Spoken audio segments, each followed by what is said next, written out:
ሰላም ጥዕና ሃበልና ክቡራት ተኸታተልቲ መረብ ኒውስ ከመይ ፀኒሕኩም? ሕዚ እውን ከም ትልሙድ ብሓደሽቲ ሓበሬታታት ተመሊስና መፂና ኣለና። ኣብ ከባቢና ዝምዕብሉ ዘለዉ ወሰንቲ ዝበሃሉ ምዕባለታት ኢና ሒዝና መፂና ዘለና። ኣብ ዝቐረባ ግዜያት ጀሚሩ ከበድቲ መሳርሒ ኤርትራ ናብ መቐለን ራያን ይኣትወሉ ዝብል ሓበሬታታት እናወፁ ይርከቡ። ነዚኣቶምን ናይ ጽምዶ ምንቅስቓሳትን ዝምልከት ዓበይቲ ዛዕባታት ሒዝናልኩም ኣለና። ንህዝብና ተስፋ ዝህቡ ዛዕባታትን ናይ ጽምዶ ምንቅስቓሳትን ኣብ ምንታይ ደረጃ ኣለዉ ንዝብል እውን ብዝርዝር ክንሪኦም ኢና። ሓይልታት ብልጽግና ብዝተፈላለዩ ከባቢታት ደዋትን ይበታተኑን ይፈርሱን ከም ዘለውን ናብ ቲዲኤፍ ኢዶም ይህቡ ከም ዘለውን ዝበፅሐና ጭቡጥ ናይ ምስሊ ሓበሬታ ኣሎ። እዚ እውን ብዝርዝር ክንሃባኹም ከነብሎ ኢና። ብተወሳኺ ድማ ብግንባር ደቡብ ማለት እውን ብኣንፈት ራያ ናብ ሰራዊትና ንምውራርን ኣብ ልዕሊ ትግራይ ወራር ንምፍፃም ዝመፀ ሰራዊት ብዝተፈላለየ መልክዑ ናብ ድሕሪት ከም ዝተመልሰ ዝበፅሐና ሓበሬታ ኣመላኺቱ ኣሎ። እዚ እውን ብዝርዝር ክንሪኦ ኢና። ኣቐዲምና ግን ሕዚ እውን ከምቲ ኩሉ ግዜ ቀዳማይ መልእኽትና እነመሓላልፎ ኣብ ዝተፈላለዩ ከባቢታት ዞባ ደቡብን ዞባ ሰሜናዊ ምዕራብን ተንቤንን ከባቢታት ዘየቋርጥ ናይ ድሮን ዳህሳስ ብልጽግና የካየድ ስለ ዘሎ ሕዚ እውን ማሕበረሰብና እኹል ጥንቃቐ ንክገብር ናብ ኩሉ ማሕበረሰብና ድማ ናይ ጥንቃቐ መልእኽትታት ክነመሓላልፍ ስለ ዝግበአና ሕዚ እውን ኣብ ዝተፈላለዩ ከባቢታት ዝርከብ ሕብረተሰብና ጥንቃቐ ክገብርን ኣብ ዝተፈላለዩ ወታደራዊ ናቁጣታት እውን ጥንኩር ዝበሃል ምክልኻላት ንክግበርን በዚ ኣጋጣሚ እዚ መልእኽትና እናመሓላለፍና ሕዚ ናብቲ ናይ መጀመርያ ደስ ዝብል ሓበሬታ ከመሓላልፈኩም እየ። ኣብዚ ሎሚ ቅነ ናይ ጽምዶ ማሕበራት ወይ ካቶም ናይ ጽምዶ ኣባላት እቲ ናይ ምትሕብባር ዓቕሞም ብምዝያድ ናብ ዝተፈላለዩ ውሳነታት በፂሖም ከም ዘለዉ እቲ ዝበፅሕ ዘሎ ሓበሬታታት በፂሕና ዘሎ ክቡራት ተኸታተልቲ ኣብ ዝቐረባታት ግዜያት ድማ ጀሚሩ ድማ ከበድቲ መሳርሒ ኤርትራ ናብ መቐለን ራያን ይኣትዉ ኣለዉ ዝብሉ ሓበሬታታት እናወፅኦም ዝርከቡ እዚኣቶም ብስፍሓት ኣብዚ ሶሻል ሚድያ ሚኒስትሪ ሚድያ መዘራረቢ ዛዕባታት ኮይኖም ኣለዉ። ከምኡ እውን እቶም ናይ ብልጽግና ሓይልታት እውን ነዚ ነገር እዚ ብሰፊሕ ሽፋን ሂቦሞ ይርከቡ። እቶም ናይ ኤርትራ ዝተፈላለዩ ዓይነት መሳርሕታት ናብ ሙሉእ ትግራይ ይኣትዉ ኣሎ። ከምኡ ድማ ናብ መቐለን ናብ ራያን ከባቢታት ብዝሰፍሐ መልክዑ ዝተፈላለዩ ከበድቲ መሳርሕታት ናይ ኤርትራ ይኣትዉ ኣለዉ ዝብል ሓበሬታታት እዩ እናወፀ ዝርከብ። ነዚኣቶም እቲ ናይ ጽምዶ ዘሎ ምንቅስቓሳት እውን ብሓፂሩ ብዝምልከት ኣብዚ ናይ ሎሚ ዛዕባታት ናይ ጽምዶ ዓበይቲ ዝበሃሉ ውሳነታት ተመሓላሊፎም ኣለዉ። እዞም ውሳነታት እዚኣቶም ድማ ነቲ ናይ ጽምዶ ኮሚኒቲ ወይ ከዓ ነቶም ናይ ጽምዶ ምንቅስቓሳት ኣብ ትግራይን ኤርትራን ኣምሓራን ካልኦት ከባቢታትን ዓበይቲ ተስፋ ዝህቡ ውሳነታት እዮም ተዋሂቦም ዘለዉ። ንኣብነት እኳ እንተሪእና እቲ ሓደን ቀዳማይን እቲ ናይ ጽምዶ ዝብል ምንቅስቓስ ናብ ጥምረት ዝብል ሓደ ናይ ሓበራዊ ዝኾነ ናይ ስምምዕ ቃል ወይ ከዓ ስም ተመሓላሊፉ ከም ዘሎን እቲ ኣባላት ናይቶም ጽምዶ ሓይልታት ድማ የጥምረት ሃይሎች ተባሂሎም ብኣምሓርኛ ወይ ከዓ በቲ ናይ ወግዓዊ ብዝኾነ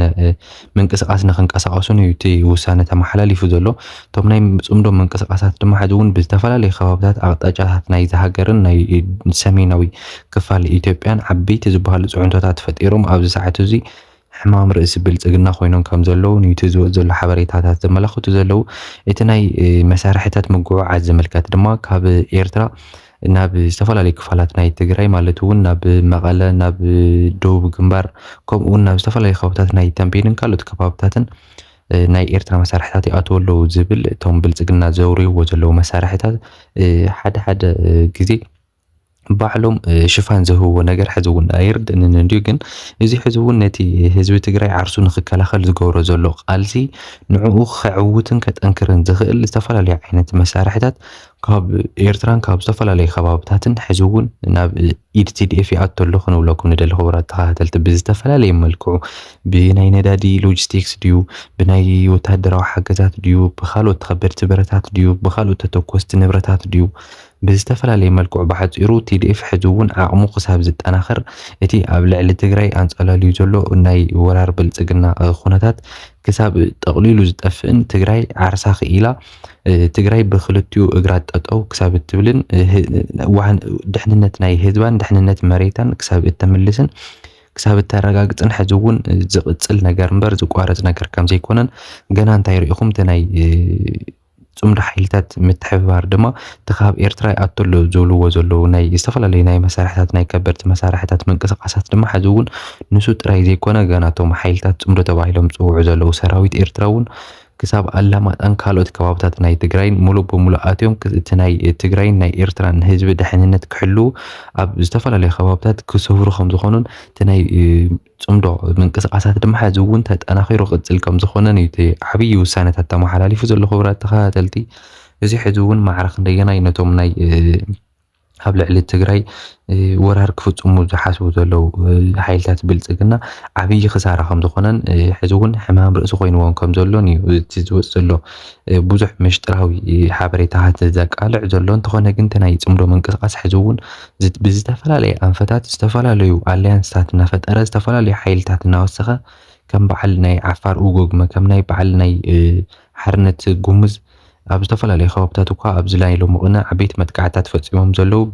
ኣብ ቀጻሊ ሓበሬታና ብሰፊሑ ናባኹም ክነብሎ ኢና ክቡራት ተኸታተልቲ። ነዚኣቶምን ካልኦትን ሓይልታት እናወሰኸ ሕዚ እውን ኣብ ዝተፈላለዩ ከባቢታት ዓበይቲ ዝበሃሉ ዓወታት እናሓፈሰ ዝተፈላለዩ ኣልያንስታት በቢግዚኡ እናጠናኸረን ዓበይቲ ውሳነታት ድማ በቢግዚኡ እናወሰነን ሕዚ እውን ጽምዶ ጥምረት ተባሂሉ ወይ ከዓ ናይ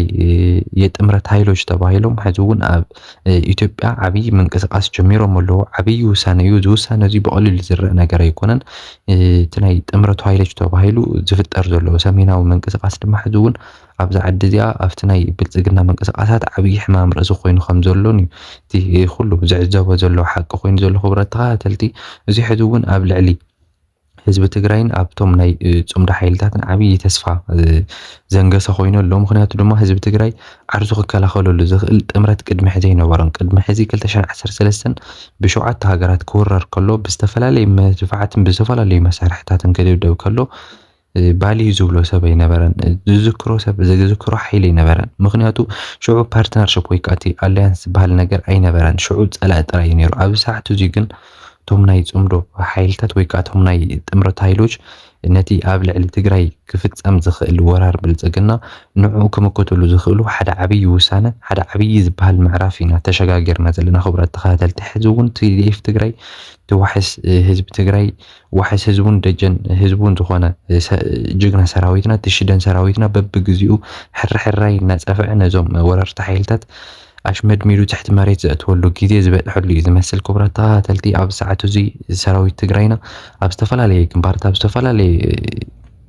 ቦታታት ትዕግስቱ ገይሩ እናተጸበየሉ ዝርከብ ነቲ ናይ ሰላም ሃዋህው ከይዝረግ ብምባል ሕዚ እውን መስዋዕት እናኸፈለ ዝርከብ ሰራዊትና እዩ። ኣብቲ ግዚኡ ዝበፅሐሉ ግዜ ድማ ምስ ዝተፈላለዩ መዳርግቲ ሓይልታት ኮይኑ ኣብ ልዕሊ ብልጽግና ሓይልታት ዘየላጥ ወይ ከዓ ተሪር ስጉምቲ ክወስድ ከም ዝኾነን ዘርኢ ሓደ ሓበሬታታት እናበፅሑና እዮም ዝርከቡ ክቡራት ተኸታተልቲ። እዚ ሕዚ እውን ምስ ናይ ሰራዊትና ምስጢር ዝተተሓሓዘ ብዙሕ ዘይንዛረበሉ ነገራት ዋላ እኳ እንተኾነ እቲ ናይ ጽምዶ ሓይልታት ግን ብሓፂሩ ኣብ ዓብዪ ወሳናይ ምዕራፍ በፂሑ ከም ዘሎን እዩ እቲ ናባኹም ክነብሎ ዝሓሰብናዮ ናይ ሎሙዓንቲ መደብና ማለት እዩ። ብምቕጻል ድማ ሓደ ሓበሬታ ናባኹም ከብሎ ሓሲበ ዘለኹ ሓይልታት ብልጽግና ብዝተፈላለዩ ከባቢታት ይበታተኑን ይፈርሱን ከም ዘለውን ናብ TDF ናብቲ ሓየት ሰራዊትና ድማ ኢዶም ይህቡ ከም ዘለውን ዝበፅሐና ሓበሬታ የመላኽት ኣሎ። ናይዚ መረጋገፂ ክኸውን ዝኽእል ድማ ብኣንፈት ሰቆጣ ዝነበሩ ሓይልታት ብርክት ዝበሉ ሓይልታት ናብ ኢድ ሰራዊት ትግራይ ኢዶም ከም ዝሃቡን ምንም ዓይነት ዕላማ ከም ዘይብሎምን ምንም ዓይነት ናይ ምውጋእ ሞራል ከም ዘይብሎምን ካልኣይ ትግራይ ናይ ምውራር ሓሳብ ይኹን ዕላማ ይኹን ፕላን ከም ዘይብሎምን ተገዲዶም ጥራይ ናብቲ ግንባር ንሱ ይመፁ ከም ዘለውን እዩ ካብ አንደበቶም ዝሰማዕናዮ ሓበሬታ ዘመላኽት ዘሎ ክቡራት ተኸታተልቲ። ብኻሊእ ገጽ ድማ ብዝተፈላለዩ ግንባራት ብሓይልታት ብልጽግና ብዝተፈላለዩ መልክዑ ይበታተኑን